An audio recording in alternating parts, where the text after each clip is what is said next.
So we're gonna go into a lower body pump session that anybody can use. You can be older guy, younger female, older guy, trying to get those quads nice and swole. We're gonna start off with that classic bodybuilding front squat.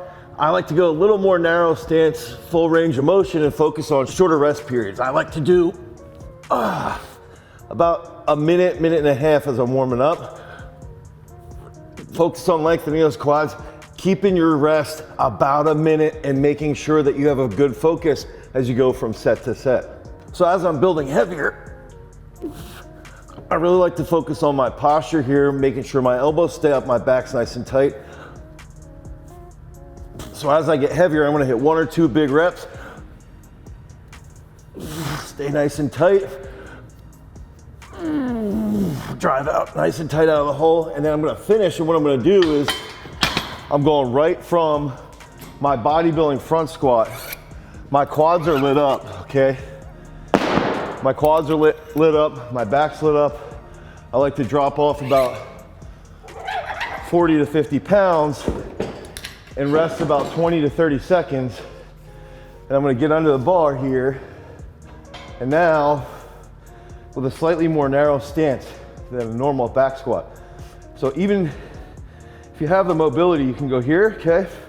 And I like to do a short range of motion back squat. Oh,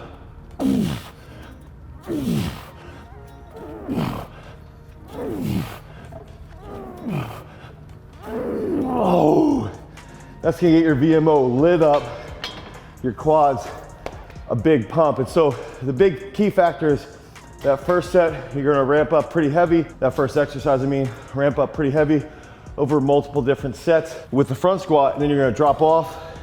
And I usually like to do 1 or 2 drop sets here. So if I'm gonna do another one, I'll take off the red, put the green back on, hit like a set of 20, and my quads are blown up.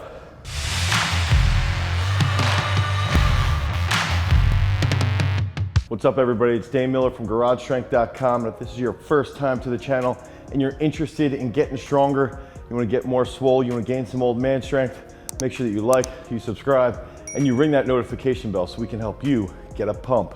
So whenever I'm doing a lower body pump session, especially if I'm a little short on time, what I like to do is pair any type of posterior work with some quad dominant work. And so we started off with a whole bunch of quad work right off the bat with bodybuilding front squats and then into those narrow grip back squats. But now I like getting a little bit more, I like to get a little bit more of my posterior chain here with my lower back, especially because sometimes if I'm not coaching, I can be sitting down for quite a bit on my job at the desk, right? So I'm gonna do some easy dumbbell RDLs where I want to keep that back nice and tight and do a little bit of a slower eccentric. And as I'm doing that slower eccentric, I want to feel my hamstrings really start to lengthen. And then as I get to the top, I want to feel those hips extending because of my hamstrings. I don't want to just extend it and be out in la la land.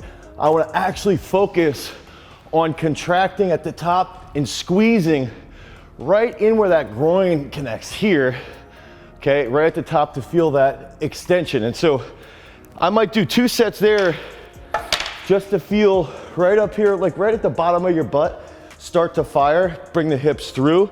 And after I get 2 or 3 sets in with the lighter weight, I might come over and I might sit there and say, all right, I'm in a pretty good spot mentally, I'm pretty focused, my hamstrings feel good, let's get to the 110s, and just start busting, okay? And when we get to the top now, I'm a little more awake in my hamstrings. I wanna be a little more aggressive. My hamstrings are predominantly fast twitch. So I wanna think about lengthening, boom, okay? Nice and aggressive, boom, boom. So it's really important keeping those lats tight, keep that lower back tight. And those last 2 sets that I'm gonna do here, I might do 15 to 30 reps. It's gonna light up my hamstrings, but I like to superset these, so I'll do a set here, then we're gonna get over to the leg extension, then we'll come back, we'll hit those RDLs, we'll go back to the leg extension. So a lot of people despise the leg extension, right? They think it's just this horrible thing. Now, I think a lot of those people are the same people who don't like to track their knees forward. If you come from an Olympic weightlifting background, you've got good ankle mobility, you've got good quad strength, good hamstring strength, you have good flexibility, mobility throughout your entire lower body, I don't believe that leg extensions are bad. Now, if you notice that you start to have a little bit of knee pain right below the knee, then maybe back off of the leg extension. But I've been doing leg extensions since I'm 11, 12 years old, and they give me a stupid pump, okay? So I like to superset this with the dumbbell RDLs. Again, you've gotta have good mobility. Your quads have to have good mobility. Your knees have to track forward when you're squatting, and that's gonna help strengthen that knee so that when you do the leg extension, you can get a lot of blood in there. But what I like to do here is, anytime I do the dumbbell RDLs, I'll come over here, okay, to the leg extensions, and I might get just a real easy set going on my first set. And it's similar to how I approach cardio. If I can handle it at like a talking pace, right? So nice, easy pace. I can just go 15 to 30 reps on the quads. Then what I like to do is I'll get off, I'll go hit the dumbbell RDLs. I'll hit the dumbbell RDLs for another good set. And then as my strength starts to wake up with my hips and my lower back and my hamstrings, I'm gonna start to bump up the load here, get that a little bit heavier. And I even like to get a little bit of a contraction at the top here with a slight pause. My quads aren't as fast twitch as my hamstrings. So if I can hold a little more isometric tension at the top, now I'm gonna get this huge pump like I am right now. And what I like to do is when I start to feel that pump, so right there I felt, especially my VMO because I got small quads, I want to get at least 10 more reps where I'm just cranking, okay? So if I can just crank through, get 10 more reps, that's when I'm going to get a ton of growth, and that's when I'm really going to start to feel good. My knee actually will feel solid, and my quads will really start to blow up. So one of the last things that we like to have our athletes do when our athletes are trying to get a huge pump, or we got an older guy who's just trying to get swole quads, right? Finish with some Spanish squats, and we're gonna go through a tri-set. We wanna take about 20 to 30 seconds between every single exercise. Now with this, starting off with Spanish squats, right? So we're gonna take a band, we're gonna wrap the band around a post right here. And there's two ways you could really wrap. You could either wrap like this, and put your knees through each hole here. You're gonna get a little bit more tension. That's my preferred method, okay? I prefer this. You can also go through the loop and have this out here. Now it's not gonna be as much tension. Now the big key factor here, I'll keep it like that, is that if I'm gonna do a Spanish squat, so I'm gonna get the goblet set up, the dumbbell, right? Is now we wanna see, we get set up here, okay? So I like to get tension where when I'm having my knees, so my shins are vertical right there.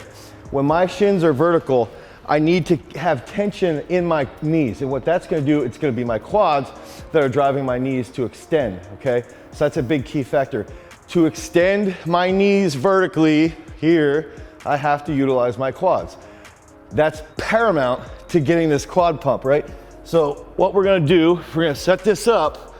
We're gonna get down to the bottom, nice and deep, let those knees track forward, get to the top and extend. And now if you can think about that extension that we held in the isometric position of the leg extension, we're doing the same thing from the Spanish squat, okay? We're not just standing there like this, it's boom, right here. That extension here forces more activation of the quad. I can already feel this after like 4 reps. Boom, okay? So I like to hit that for 17 reps. And what I like to do, I'll put it down, get our athletes, okay, they can take a little breather.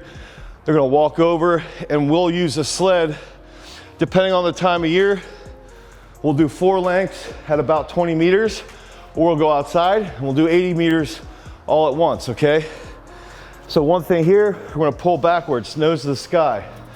So we'll go here, nice and easy, back. And these are almost similar to what you would be doing with a leg extension, but you're actually walking. And when you're walking backwards, you're lighting up your quads. You're gonna see where any inefficiencies are in the athlete. They've gotta keep decent posture.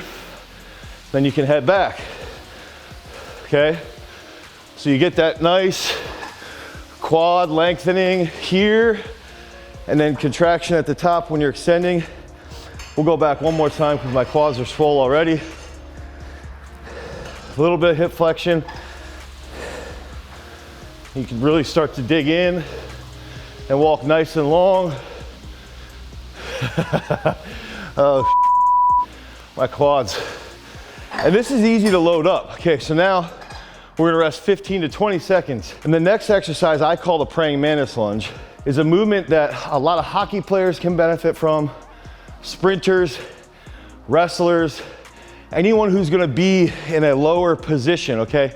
Even offensive linemen. So here, you're in this nice deep lunge, come through. So you're holding hip flexion that whole time. Boom, come through. Here. And now by holding that, your quads never really get a break. Your hammies never really get a break. We're gonna come back, same exact position, drive long, try and keep a decent upright posture. You can probably see me leaning forward. What ends up happening is that as you fatigue, you're gonna start to transfer the load to where your strength is, right? So my strength is my hamstrings. I've got longer legs. My strength is my hamstrings and my back. I'll lean forward. That's gonna transfer a lot of that load to my hammies. If somebody's more quad dominant, they're gonna do a better job staying more upright. So I recommend going 4 sets, 5 sets through, Spanish squat 17, 40 to 80 meters, which 80 meters is a lot on the sled. It's gonna kill your quads. And then you're gonna do a praying mantis lunge, 10 to 12 reps on each leg. That's one of the best ways to blow up your legs at the end of a workout. If you guys need help with building bigger legs, you wanna build that strength, click on the link down below. I'm so tired. Head over to garagestrength.com, pick up our mass builder program to help you gain a whole bunch of muscle mass.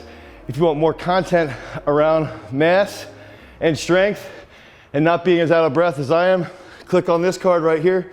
Until next time, guys, peace. Jeez.